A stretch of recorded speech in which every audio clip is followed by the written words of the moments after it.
You mentioned something very interesting, Doc, when you're discussing about how obesity and your weight can actually contribute to you getting diabetes. Ooh-wee. And then you mentioned something that has been a hot topic in this country, Ozempic. What was the Ozempic?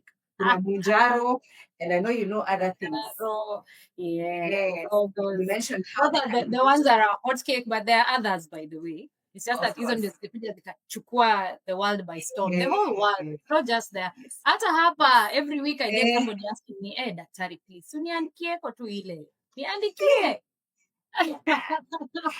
Hebu sasa tuambie Mm, tuchukue ama tusichukue ama how do we go about it, because I have gotten enough. There's actually a client who came to me just like, oh, so me, I've been this way all my life and I'm thinking of taking Ozempic. mm, And I was like, I assessed her. She didn't know that she was actually hypertensive to start with. And I was like, mm, and she's very young. She's less than, she's in her mid 20s. mm. And I was like, hold up.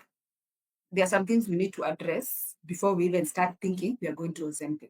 Your blood pressure is off, you smoke, you do shisha, you're drinking alcohol, Yeah. your diet is already off, and you want to just lose weight. So I feel like this for you is a quick fix, and there are other things that you need to work on before you even decide. So, Doc, ebu fafanua kinagaubaga. This Ozempic business. Sasa, hey. So Ozempic, I can come with some good data because I have treated hundreds of patients now with Ozempic. Mhm. So I know how it works. I have treated very many patients with it. And I started when I was in Kenya.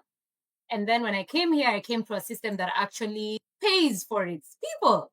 Depending on whether they fit a certain criteria, the government pays for Ozempic for you. Yeah, yeah. So let me first say, before we even move to Ozempic, that Mhm. weight loss has always been a big topic. And I guess that's why when Ozempic came, the discussion even moved from its intended issue, which was diabetes.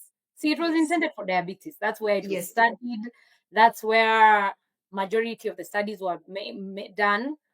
It reminds me of Viagra. You know, Viagra Yeah. was for pulmonary hypertension. Like Yes. people were just they were just in a trial for Mhm. pulmonary hypertension, and then they went and told the investigators, hiyo dawa mlitupea lakini Mhm. do some things. And then suddenly, because the money is in that other thing, that's where it went. Yes. And so Ozempic gives me the same vibes because it was initially just meant to be a diabetes medicine, and now things just changed. So weight loss is a big topic. When it comes to things like weight loss strategies, let me put them as a bunch first before breaking into Ozempic. Is it's important to know the who, the why, the what's, and the how, right? So with the who, it's first of all, like you said, who is this patient in front of me? You have a mid-20s patient whose lifestyle is clearly there are many things that they can do with their lifestyle. Yeah. And they don't have any complications yet, but they are at high risk because they're already hypertensive in their mid 20s. So if they don't do something now, things will not be better in the future. So they have to do Mm. something. So that's the who. There's another who. The other who could be somebody with diabetes and kidney disease. There's another who is just someone who is obese. That's just it. They have nothing else. They don't have hypertension. They have nothing else. But they have started on their lifestyle journey, but they're not seeing any changes. There's another who could be somebody who is hypertensive, maybe diabetic, is not obese, but is just afraid that they have these conditions and they're worried that later on things are going to be difficult for them. So they come and ask, will this medication help, even though I'm not obese? There's another who is just somebody who wants to fit in their wedding dress in 3 months. So you see, like there, it's a whole, and Mm. I've seen all these, the ones I'm saying, I've seen all of them. Yes. That's why the who matters. Then after the who, it's the why. So why is it that you want to take it? For some, like that one who wants to fit in a wedding dress, they just want that short-term goal. I want to lose 10 kgs, then fit in my dress. Then after that, I don't care. The diabetes with kidney disease, for them, it's their life. Like Ozempic, the GLP-1s or Mounjaro, Ozempic, they've been found to be very beneficial for people with kidney disease and heart disease. So this is somebody who has a solid indication. They have diabetes and they have kidney disease. That's a really good indication, especially if they are obese for Ozempic. Then you have the patient like yours who the lifestyle is crazy. They've not started doing anything about it, but they want a quick fix. And then you have that hypertensive diabetic person who is not overweight, but just wants to know, will this be beneficial? Then you just have that obese person who's just obese and wants to eat, but has been trying. So then comes the how. So, and that's now our role, because I think our role is to guide the patient on the how. They come to you because they want to understand, is Ozempic going to be my quick fix, or is there something else I can do? And that's why you, Jackie, when you looked at that 25-year-old, you're like, you still have so many things that you can do to fix your life. Ozempic is not the answer. You need to figure out, like, how am I going to get better? How can I start exercising? How can I quit smoking? How can I quit? There are many things you need to do before we even start considering you for that. And then now the next one, the what. What is your target? Is it that you're just targeting weight loss? Are you targeting better renal and cardiac protection? Because that's a whole different ballgame. Are you targeting weight loss to reverse prediabetes, for example? And I can tell you for a fact that the what influences the how, right? Because the what is the targets that we know as the healthcare professionals. We're like, yes, the patient's target is to lose weight, but what is the target that I think the patient should have? In your case, your target should be live a healthier lifestyle, stop smoking, start exercising. Those are the targets that you think the patient should have, although that's not what they think they should have. But you are the person who gives the advice. That's why you're there. Otherwise, everybody would be not there. So I feel like our role somehow is to be gatekeepers of Ozempic. Is there a problem if someone just decides that they just want to lose 5 kgs and look good for their wedding dress? There's no problem. But do you really understand what Ozempic is and how it works, and that it has side effects? We are not dishing out sweets. We are not dishing out. People forget that just because you look good doesn't mean. By the way, Ozempic can trigger pancreatitis. It can trigger retinopathy. It can trigger, there are many things that it can do. A lot of GI issues, a lot of people come and they can't even tolerate it. People who have a history of medullary thyroid cancer can't take it. So we have to kind of be responsible with the way people are doing it. I know right now, as we speak, people are getting Ozempic in spas in Kenya. Unaenda tu kwa spa na unadungwa. So, to be honest, the system has already lost the battle. We are not going to gatekeep, because the system has you can only gatekeep if the system is so strong that truly nobody can get that Ozempic unless the doctor has prescribed. So like here, for example, all medications, because Canada has a very strict system, so all medications, you have to get a prescription. You can't just walk into the Nini and get Ozempic. No. Prescription, which are traced. There's a doctor who was penalized because he started selling Ozempic, because Ozempic is cheaper in Canada than it is in the US. Daktari akaona, ile pesa anaweza tengeneza hapa. Can you imagine?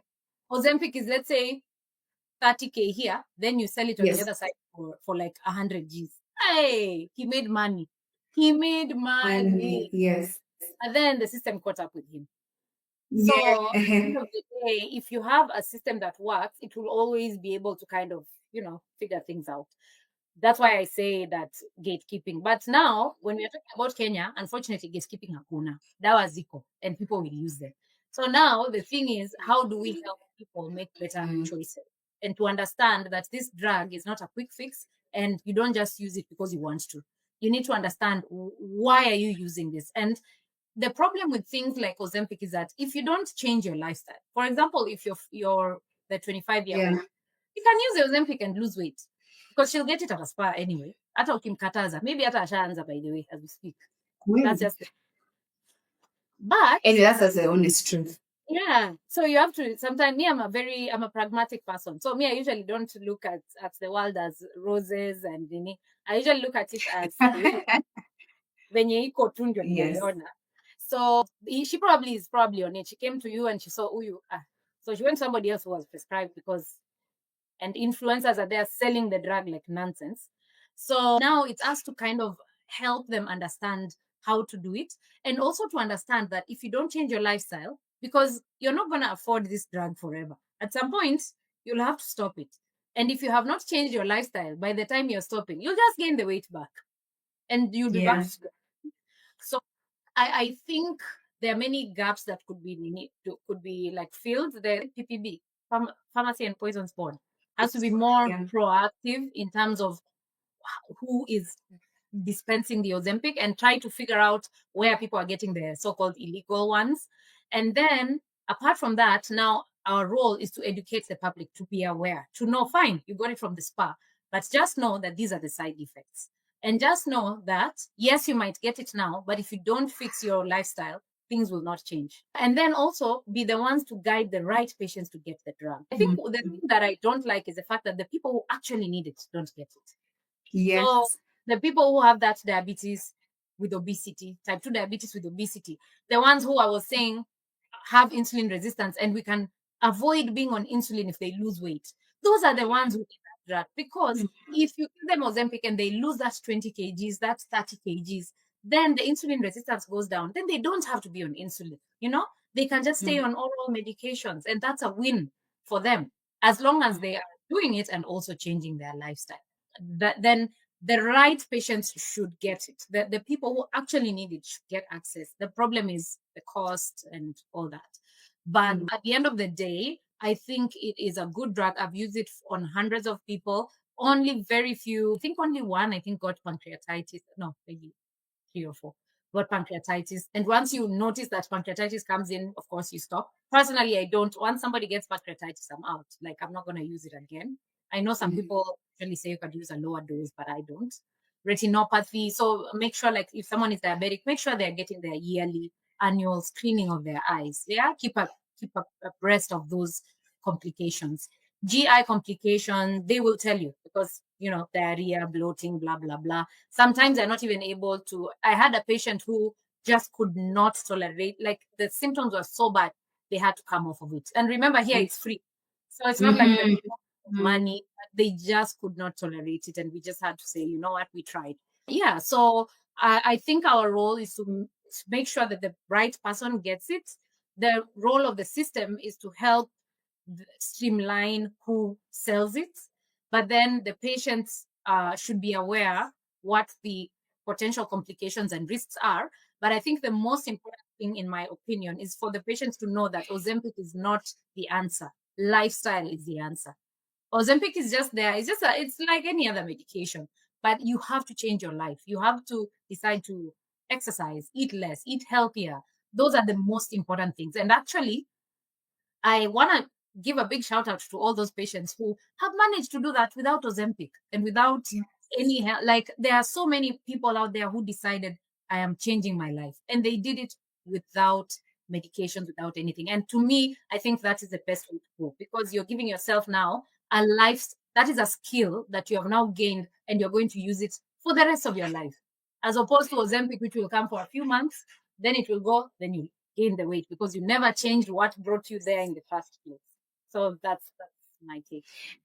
I feel like we should just end it there. You see the way it has ended on a high note. Guys are like, okay, oh, so like you've Uh, gotten to the point where Ozempic is a quick fix for some people because you go off of it, you do not have the resources to get it again, your weight will just yeah, come back.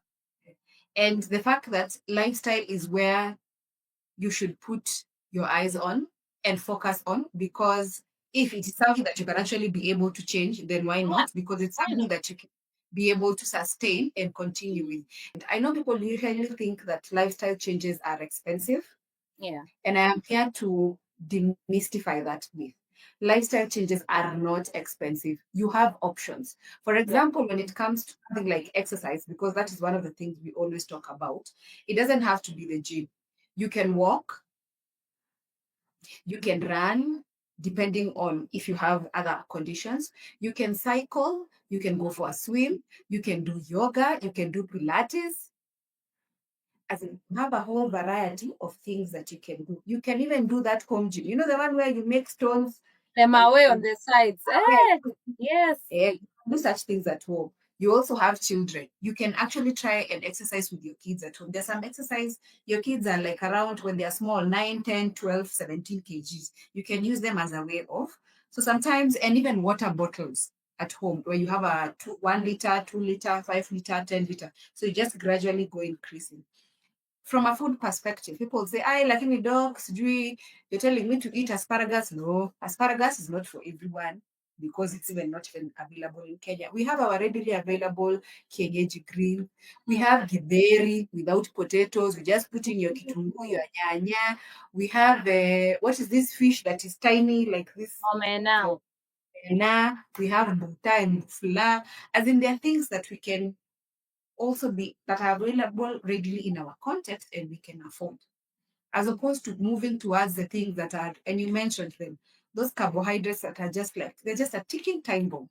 And we have actually put that in our systems that it's cheaper to buy bread, it's cheaper to buy mandazi for the morning breakfast where you're doing for you and your kids, as opposed to say you're buying something like you're eating like the gideri you ate last night, you're eating it in the morning, for example, right? Or the whatever food you ate last night, you're eating that omena with kidogo nini in the morning.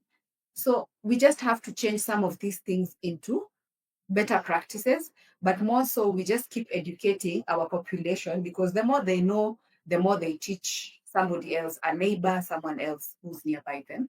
And the fact that it's doable, it's not difficult. Lifestyle changes are doable, and it is very possible to actually remain consistent with them. And as Doc said, stress will always be there. You started going to the gym and then ukashindwa because there were financial issues, or you're tired, or you're busy with work or something. There is a way to also manage that. And I want to tell our clients when you know, I don't know, Doc, if you ever get those clients where they've disappeared, like they're going through, for lack of a better word, and they were seeing you and they were on a certain medication, but then they are in that hole and they put themselves in a state of, I can't be able to afford this, or I'm not in the space to talk, I don't want to see people, I don't want this, I don't want that.